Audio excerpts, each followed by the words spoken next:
माण्हू तेड़ो नाणो, हर को पंहिंजे अग अगाणो, जेको माण्हू को न विकाणो, जेको माण्हू को न विकाणो, सोई माण्हू मोतीअ दाणो, जहिड़ो माण्हू तेड़ो नाणो। कंहिंजी थी हित ज़ात विकामे, कंहिंजी थी हित दात विकामे, कंहिंजी थी हित बात विकामे, कंहिंजी थी हित रात विकामे।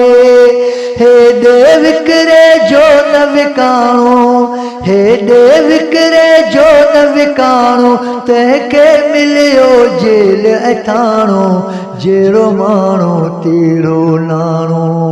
हर को पंहिंजे अग अगाणो, जेको माण्हू को न विकाणो, जेको माण्हू को न विकाणो, सोई माण्हू मोतीअ दाणो, जहिड़ो माण्हू तेड़ो नाणो।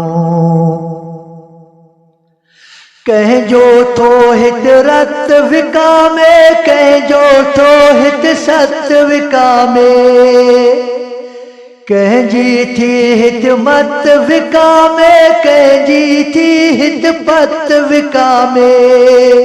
केॾा कलंगे दार विकाणा, केॾा कलंगे दार विकाणा, ॾिसंदे ॾिसंदे ॼाणो सुञाणो, जहिड़ो माण्हू तेड़ो नाणो। हर को पंहिंजे अग अगाणो, जेको माण्हू को न विकाणो, जेको माण्हू को न विकाणो, सोई माण्हू मोतीअ दाणो, जहिड़ो माण्हू तेड़ो नाणो। कंहिंजो रंग ऐं रूप विकामे, कंहिंजो नंग ऐं नाम विकामे, कंहिंजो चोरल चंग विकामे, कंहिंजो टंग थी अंग विकामे।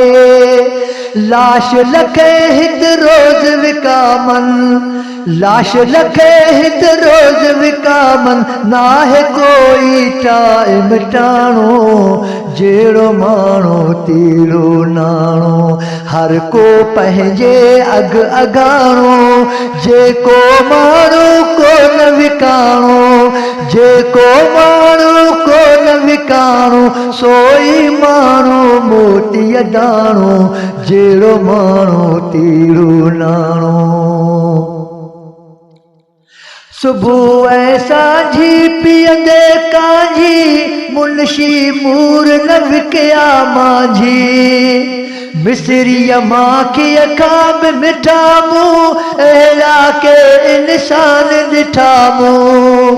कौल अज़म ते क़ाइम रहंदे, कौल अज़म ते क़ाइम रहंदे, घोट क़बूले हलिया घाणो, जहिड़ो माण्हू तेड़ो नाणो।